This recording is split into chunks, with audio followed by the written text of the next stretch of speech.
Sir आपका नाम क्या है? मेरा नाम राम अवतार शर्मा, सरपंच ग्राम पंचायत गुराना। सबसे पहले तो आपके चैनल के माध्यम से मेरी तरफ से तथा ग्राम पंचायत गुराना की तरफ से आपके सभी श्रोताओं को, सभी दर्शकों को राम राम, नमस्कार, सत साहिब। संत रामपाल जी महाराज जी के कार्यों से कैसे प्रभावित हुए आप? कार्यों से प्रभावित, देखिए मैं जानकारी के लिए बता दूं, मैं श्रेय नहीं लेना चाहता। कई आदमी इसमें ये भी समझे हैं, उनकी अपनी अपनी सोच हो है, बस श्रेय लेने के लिए। कार्यों से प्रभावित तो ये शुरुआतें मेरे गांव से हुई थी।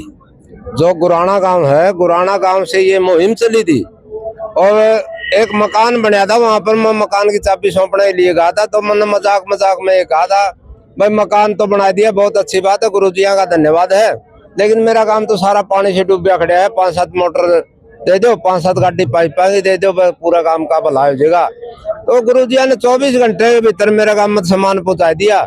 उस दिन शुरुआत हुई थी, मैं तो उस दिन से प्रभावित हो गया था। मैं तो उसी दिन से गुरुजिया की विचारधारा के साथ जुड़ गया था। सोशल मीडिया पर देखा है कि आपने बताई थी कि मैंने 2 पैक लगाए थे और उसके बाद मजाक बता नहीं, सारी बात बार बार दोहराना में थोड़ा हम मेरी भी पर्सनैलिटी डाउन हो हमारा घर के न्यू कहने लगे तो न्यू क्या था, कागर पी के कहा था, बोला लोगों के मेरा पीवा ना पीव जमा मीडिया पे कह दिया, बोला तो चलो कोई नहीं है, सच्चाई है। तो मन्नत है कि ये ताना कह लो, कंट्रोवर्सी में कह लो, किसी तरह भी कह लो, मैंने ये कहा था, किसी पे लेन कौन देता, महा बगाए दे, बात बगानी है। लेकिन 24 घंटे के अंदर ही जो मदद आई, उस मदद के बाद ये सच्चाई है, मैं नशा विषय से बिल्कुल दूर हो गया। आज तक मैंने उसके बाद बीड़ी को भी टच नहीं किया है। तो ये सही बात है कि संत रामपाल जी महाराज जी के शिष्य नशा नहीं करते हैं और जहाँ भी सम्मान समारोह होता है वहाँ लाखों की भीड़ होती है, लेकिन बीड़ी सिगरेट तम्बाकू गुटखा, देखिए इतना अनुशासन मैंने मेरी जिंदगी में आज तक कहीं नहीं देखा। कोई बीड़ी सिगरेट तो गई दूर है, उठता भी नहीं अपनी कुर्सी पे। जो 9 बजे आगे बैठ गया, वो चाहे 5 बजे जो प्रोग्राम चल रहा, अपनी कुर्सी भी नहीं छोड़ेगा। और सबसे बड़ी बात सेवादारा की, मैं बहुत बहुत धन्यवाद करूं सेवादारा का। कुर्सी पे बैठे तो आदमी जड़े बैठा है, ओढ़े चाय जाओगी, ओढ़े बिस्कुट, नमकीन, लड्डू राम, सब कुछ ओढ़े जगह। बाकी जितनी लंगर करना देखो वो उठ के करे, वो अलग बात है, लेकिन आदमी ने पानी के लिए, चाय के लिए, लड्डू राम, इनके लिए तो उठना है को नहीं, ओढ़े बैठे बैठे का दौरा। इतनी सेवा करें, इतनी बढ़िया सेवा करें, मैं तो देखो इनकी सेवा का बहुत कायल हो गया। एक तरफ आप संत रामपाल जी महाराज जी की अच्छाइयों का बखान करते हैं, दूसरी तरफ और बाबाओं को आप लपेट लेते हैं, ऐसा क्यों? नहीं, बाबा से लपेटन के बाबे अकेले रहे हुए हैं। वह कहे तो गुरुजिया का बराबर में, ज्ञान में, मान में, सम्मान में, दान में, ध्यान में, किसी चीज में तो गुरुजिया बराबरी करके दिखाओ। जो अपनी दुकानदारी चला रहे हैं, भगमा बाणा लेके ना, भगमा बाणा ले तो भगवान को नहीं होता कोई भी। एक गिरवे कपड़े पहन के न अपनी दुकानदारी चला रहे हैं, समाज का, लोगों का माइंड वॉश कर रहे हैं, उनका तो मेरा तो परिवार शुरू से रहा है। मेरे पिताजी और दोनों भाई उस समय के टीचर हैं। मेरे दादाजी पंडित मेघराज जी गुराना निवासी, सारे देश ने मेरा है। आज जो हरियाणा की सबसे बड़ी गौशाला हुई अपने टाइम में, डाटा गौशाला की स्थापना करी सन 1902 में। मैंने तो मेरी 3 पीढ़ी गिना रखी है। कोई आपका नहीं बता दे, को बाप का नाम भी नहीं बताना, वही मेरे पे भी कमेंट करते हैं, गुरुजिया पे भी कमेंट करते हैं। मैं तो सपटवादी हूँ, भांड हूँ, मैं तो सीधी बात से पेट में रखता ही नहीं कुछ भी।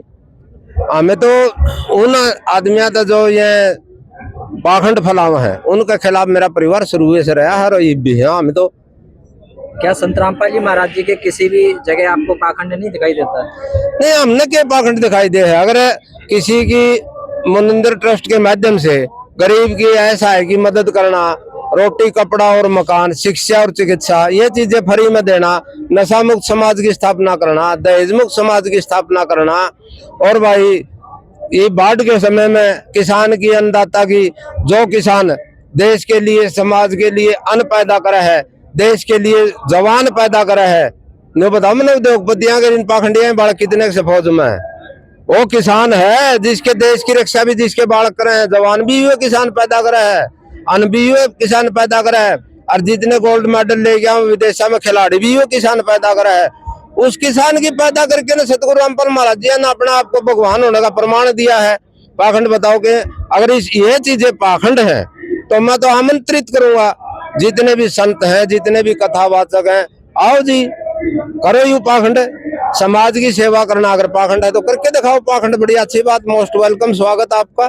आने वाले समय में संत रामपाल जी महाराज जी के समागम हो रहे हैं 27, 28, 29 जनवरी को सभी 13 सतलोक आश्रमों में। क्या आप वहां पर लोगों को आमंत्रित करेंगे, जाएंगे? मैं तो सभी को गुरुजियों का इस में प्रोग्राम आमंत्रित करने के लिए नहीं कराया, मैं तो सारा समाज को सबको ये हाथ जोड़ के अपील करूं, सम्मान समारोह तो होते रहेंगे भाई, गुरुजियों की जो विचारधारा है उस विचारधारा के साथ जुड़ो, ताकि हमारे देश में सच्ची इंसानियत पैदा हो, ताकि हमारे देश में मानवता धर्म को बढ़ावा मिले।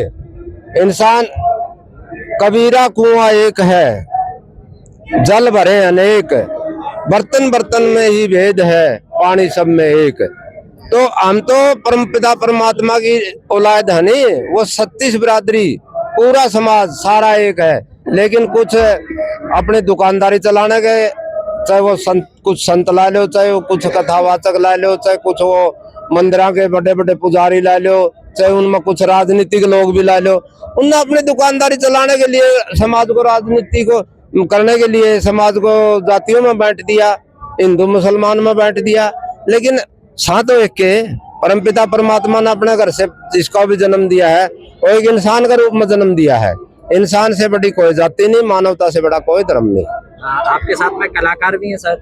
हाँ, ये तो कलाकार है, गुरु जी है, आशीर्वाद इन पर आराम भी रहे। अरे कलाकार नहीं है, मेरी ग्राम पंचायत में पंच भी है। पंच भी है। तो सर आपने एक गाना भी लिखा है? भाई वो गाना नहीं है, वो मैं भी किसान का बेटा हूँ। जो संत रामपाल जी ने हमारी मदद करी है और जो हमारे हालात थी, उस हालात के ऊपर वो मेरे दिल की भावना है, इमोशन है, वो एक गाना ना समझो आपको, वो दिल की भावना है मेरी। ये 2 शब्द बोल के। भाई देखो 2 गाने आए हैं मेरे। पहला था धन्यवाद तू तेरा, उसमें ऐसा था कि चारों ओर होया पानी, कोई रास्ता नजर नहीं आया, सारी उम्मीद टूट गई थी जब रामपाल भगवान बन के आया, धन्यवाद तेरा, धन्यवाद तेरा, मेरा पहला गाना आया था। उसके बाद अभी आप हर जगह सुन रहे हो एक किसान का दूसरा गाना किसान के ऊपर, वो भी किसान के ऊपर ही आया था भाई। उसमें ऐसा भी आपकी मदद कौन करेगा, सारी उम्मीद टूट गई थी ना, तो वो गाना आया था भाई, रो रो के दिन काटूं रात मेरी कटती दिखा ना, तो ऐसा गाना था भाई। उसमें भाई किसान तेरी मदद कौन करेगा, तो आए ए भोले किसान आए रामपाल, संत रामपाल तेरी सब सुनेगा, सब सुनेगा। और अभी अपना तीसरा गाना आने वाला है, जोर से गाना आएगा, साजिश से सच्चाई तक, ये गाना होगा अपना। जो बरवाला कांड हुआ था वहाँ पे, जो संत रामपाल जी के महाराज के बारे में जो मतलब गलत अफवाह फैलाई गई थी, वहाँ से दबाने के लिए जो साजिश रची गई थी, उन साजिशों को लेकर और अब जो सच्चाई सामने आई है, इसके ऊपर मैं तीसरा गाना लिख रहा हूँ। वो कब पब्लिश होगा? शायद 11 वाले प्रोग्राम में कर देंगे। और चैनल कौन सा है आपका? सत्साही म्यूजिक के नाम से मेरा चैनल है। अभी बनाया? नहीं, अभी नया बना था, उस पर तो मेरा एक ही सॉन्ग पड़ा है, धन्यवाद शुरू तेरा। बाकी जो किसान वाला है वो गुरुजी के चैनल पे डाला हुआ है, मैंने अपने चैनल पे नहीं डाला है। अगर आपके गाने को कोई यूज करे तो कॉपीराइट आएगा क्या? हाँ, डिजिटल है, दोनों गाने डिजिटल है, डिजिटल करवा रखे हैं। कॉपीराइट आएगा? हाँ, कॉपीराइट आता है, ऑडियो का आता है, वीडियो का तो संत रामपाल जी महाराज के जो टीम उन्होंने बनाई है, उन्हें का आता है। धन्यवाद। धन्यवाद।